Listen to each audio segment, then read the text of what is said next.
On July 25th, President Kais Saied suspended the parliament and sacked his prime minister, relying on a controversial reading of the constitution. He did this, asserting it was the only way to address Tunisia's economic, social, and more recently, COVID crisis. The economy and the health crisis especially have created a sense of urgency and intensified calls for immediate action. Consistent with that, we have seen vocal popular support for his action. However, the breadth and depth of that support is not clear right now, and it will likely depend on whether he can address the economic challenges and the corruption as he had promised. So he will need to show quickly that Tunisia is moving in the right direction.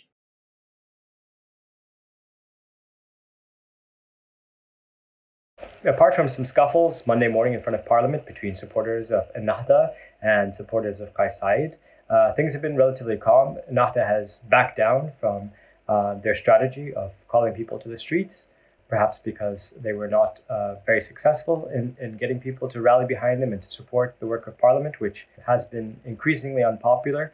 But also they may be feeling that a different strategy might be more useful and effective at this moment, and softening their language, calling for dialogue and unity.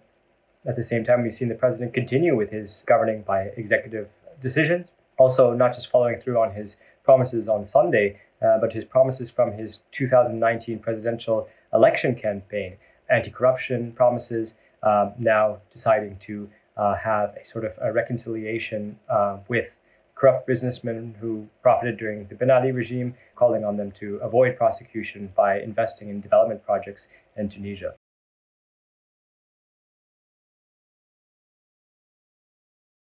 In terms of the question of whether this was a coup or not a coup, this is a question that's more debated in Washington than in Tunis. Certainly there are some groups in Tunisia who have called this a coup, primarily the Ennahda party, as well as other parties that were governing in the parliament.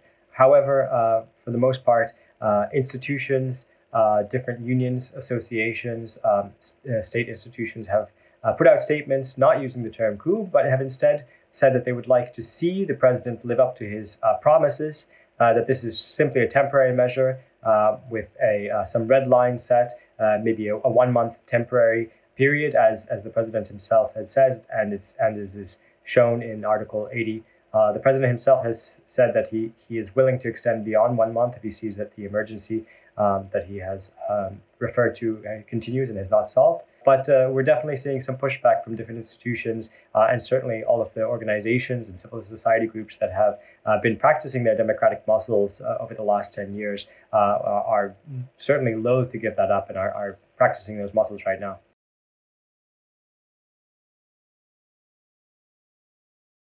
President Kais Saied's actions upend the narrative, particularly in the West, of Tunisia being the only success story of the 2011 revolutions.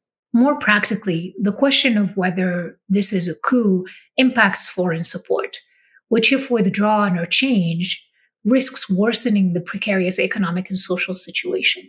Arguably, this development is less a leading indicator and more of a trailing indicator of Tunisia's governance and political challenges. In terms of inside Tunisia, the interpretation of what happens is going to depend on how President Kais Saied governs, whether he moves further toward authoritarianism, and how, if any, negotiations with Ennahda or other groups go regarding the country's political future. This is an important signpost because Tunisia's political actors have shown an ability to negotiate their way out of political crisis before, but never on this scale since 2011.